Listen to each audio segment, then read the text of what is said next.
Two photographers, same city, same camera. Both had been shooting weddings for 3 years. Marcus Webb showed up to every job, worked hard, never said no, and charged $800. Daniel Osei showed up to every job, same hours, same equipment, and charged $4,500. Both men photographed the same moments, first dances, ceremonies, the look on a father's face. 3 months later, Marcus had 15 clients and was barely breaking even. 3 months later, Daniel had 4 clients and was booked 8 months in advance. Same camera, same years, same city, same couples. 2 completely different lives. Marcus was considering quitting. He thought the market was the problem.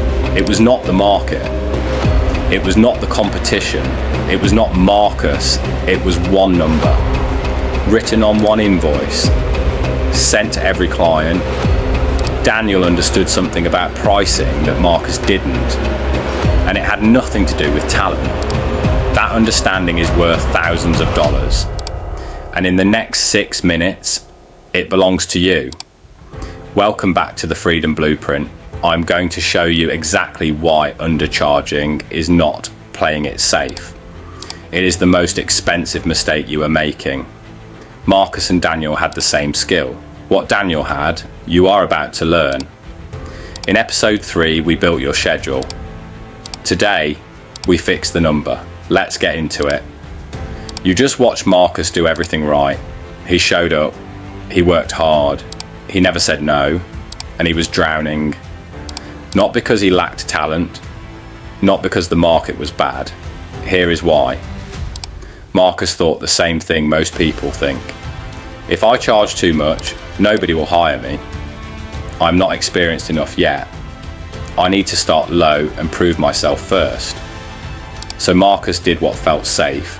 He charged $800, and here is exactly what happened. He attracted clients who treated the work as worth exactly what they paid for it.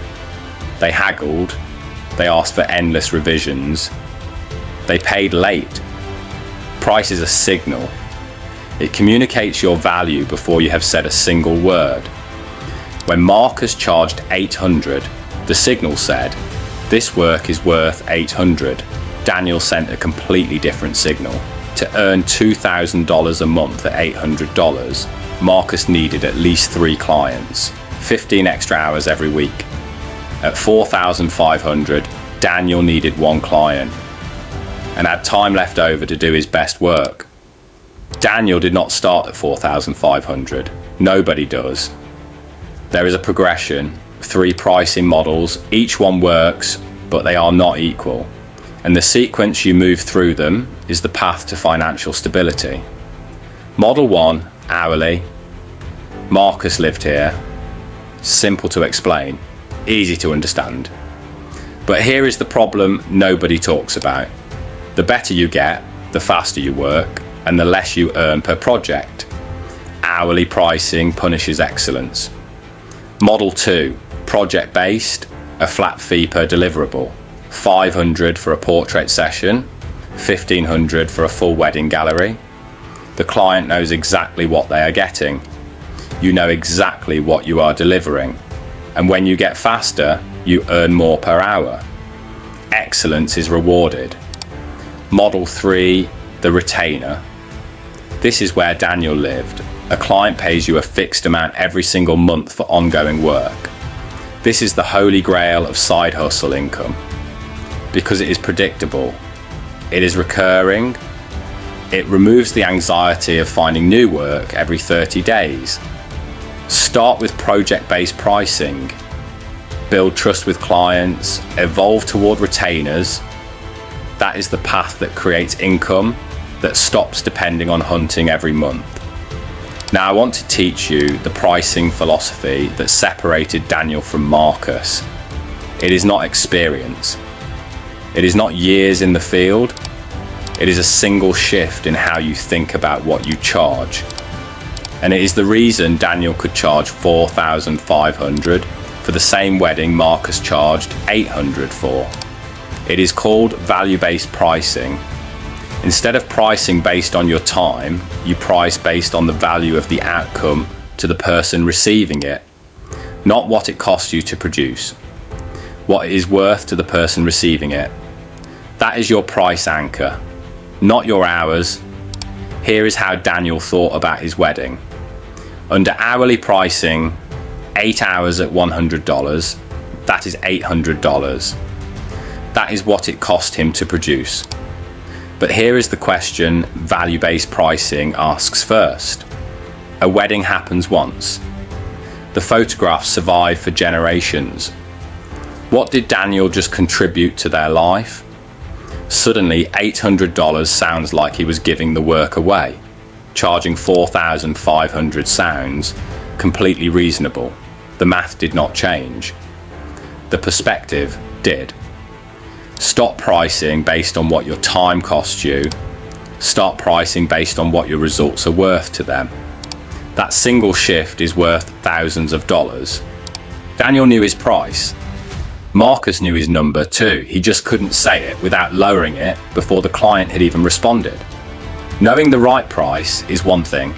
Saying it out loud to a real person without apologizing, that is where most people lose the money.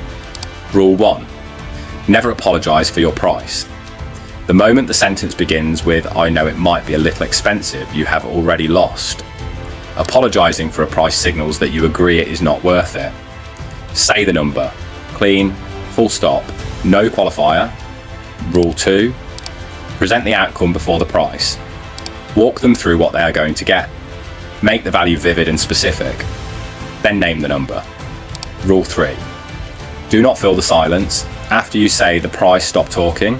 There is a pause. It lasts between 7 and 15 seconds. Most people fill it immediately. They drop the rate before the other person has said a single word. Daniel did not. And that silence is worth thousands of dollars. Here is what you do after this video. Not tomorrow, today. Write down the value your skill produces for a client. Not the hours, the outcome. Then write down a price that represents 30% of that value. That is your new starting rate, not your discount rate, your real rate, the rate Daniel understood from the beginning. Then practice saying it out loud. Right now, before the next client call. Say the outcome, then say the number, then stop talking 3 times. Because the discomfort you feel right now, that is what confidence is built from. Because here on Wealth Capacity, we do not just build side hustles. We build the financial intelligence to sustain them. Marcus had the skill the entire time. Daniel had the skill the entire time. The only thing that was different was the number one of them believed their work was worth. And now you know which number to write. Drop a comment below. Tell me what is your real rate. Name it. Own it. It is the first step to charging it. And if this episode changed how you see your value, share it with one person who is undercharging for their work right now. You probably know exactly who that person is. Next week, episode 5, the series finale, how to scale without working more hours, and the exact moment you will know it is time to leave the 9 to 5. I will see you there.